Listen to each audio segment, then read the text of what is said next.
नमस्कार। दिन भर की बड़ी खबरों में आपका स्वागत है। मैं हूं आपके साथ आराधना। आज इस बुलेटिन में बात होगी मोदी सरकार पर राहुल गांधी के बड़े खुलासे की। उद्धव की पीएम को सीधी चुनौती की। देखेंगे क्यों एक बार फिर चुनाव की तैयारी में है मोदी सरकार। गौरव गोगोई के मोदी सरकार पर हमले को जानेंगे, केजरीवाल पर कोर्ट के फैसले को, और बुलेटिन के आखिर में देखेंगे जाने माने कार्टूनिस्ट इरफान की किस खबर पर पड़ी तिरछी नजर। लेकिन दिन भर की तमाम बड़ी खबरों से पहले एक नजर आज की सुर्खियों पर। बंगाल के राज्यपाल सीवी आनंद बोस को सता रहा जासूसी का डर, कहा नहीं है कोलकाता पुलिस पर भरोसा। कुछ दिन पहले ही राज्यपाल ने पुलिस कर्मियों को दिया था राजभवन परिसर खाली करने का आदेश।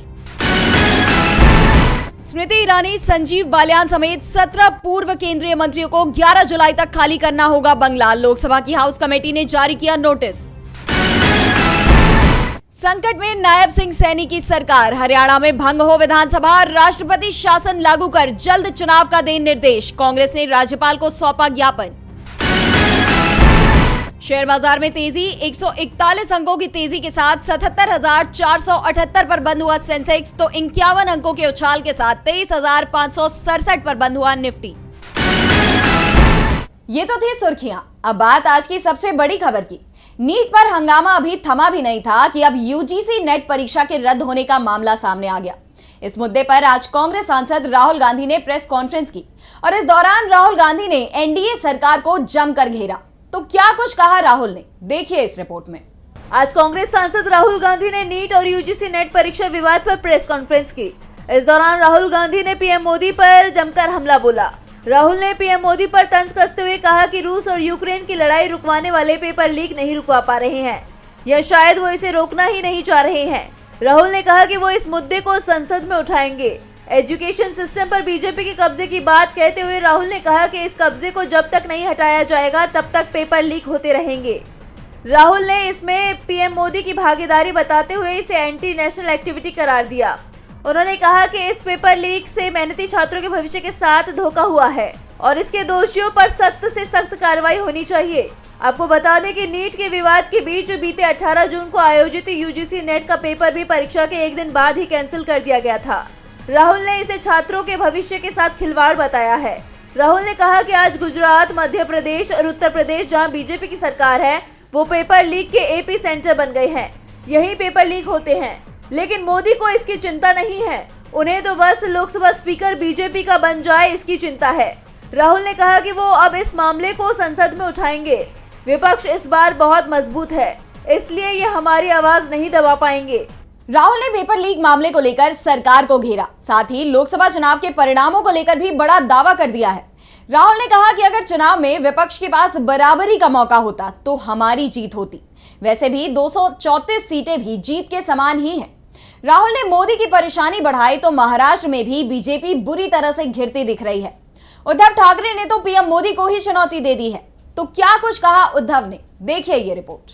महाराष्ट्र में विधानसभा चुनाव से पहले शिवसेना यूबीटी प्रमुख उद्धव ठाकरे ने बड़ा दावा किया है। उद्धव ने कहा कि 9 जून को सत्ता में आई नरेंद्र मोदी सरकार गिर जाएगी और उसकी जगह इंडिया गठबंधन की सरकार सत्ता संभालेगी। उनके इस दावे ने सियासी पारा हाई कर दिया है। इसके साथ ही ठाकरे ने बीजेपी के साथ फिर से गठबंधन करने की अटकलों को भी खारिज कर दिया है। उन्होंने कहा कि हम उन लोगों के साथ कभी नहीं जाएंगे जिन्होंने शिवसेना को खत्म करने की कोशिश की। उद्धव यही नहीं रुके, बल्कि उन्होंने पीएम मोदी को चैलेंज भी कर दिया।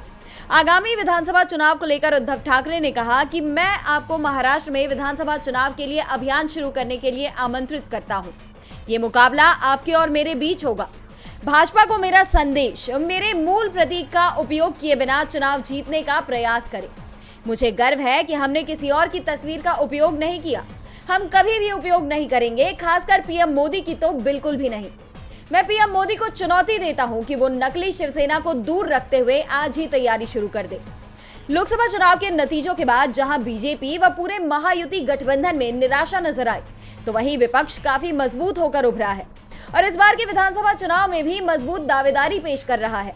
उद्धव के इस बयान से साफ है कि वो बीजेपी के साथ नहीं जाएंगे बल्कि चुनाव में उन्हें कड़ी चुनौती देंगे। उद्धव के बयान से बीजेपी मुश्किल में दिख रही है, तो वहीं पीएम मोदी भी टेंशन में हैं। देश में एक बार फिर लोकसभा चुनाव होने के संकेत मिल रहे हैं। बीजेपी ने भले ही सरकार तो बना ली है, लेकिन पीएम मोदी को सत्ता खोने का डर सता रहा है। ऐसे में बीजेपी ने नई रणनीति बनाई है। बीजेपी मध्यावधि चुनाव कराने की तैयारी में है। तो आखिर क्यों हो सकते हैं देश में मध्यावधि चुनाव? देखिए ये रिपोर्ट। देश में एक बार फिर होंगे लोकसभा चुनाव, इस तरह की चर्चाएं तूल पकड़ती हुई नजर आ रही हैं। हाल ही में हुए लोकसभा चुनाव के नतीजों ने सबको चौंका दिया। हालांकि बीजेपी ने सहयोगियों के सहारे सरकार तो बना ली है, लेकिन किसी भी दल को बहुमत हासिल नहीं हुई। ऐसे में सबसे बड़ा झटका बीजेपी को ही लगा है, जहां वो 400 पार का नारा दे रही थी और नतीजों में 240 पर ही सिमट गई, जबकि विपक्ष की सीटें दोगुनी हो गई हैं। दबाव में आई मोदी सरकार अब मध्यावधि चुनाव कराने की तैयारी में है। इस तरह की चर्चाएं शुरू हो गई हैं। दावा किया जा रहा है कि बीजेपी जल्दी ही मध्यावधि चुनाव का ऐलान करा देगी।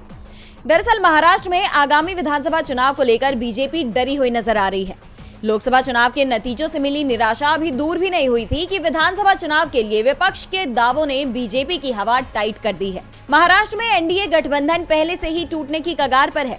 ऐसे में अगर इस चुनाव में भी बीजेपी को हार का सामना करना पड़ता है, तो पार्टी के अपने सांसद भी पाला बदल सकते हैं।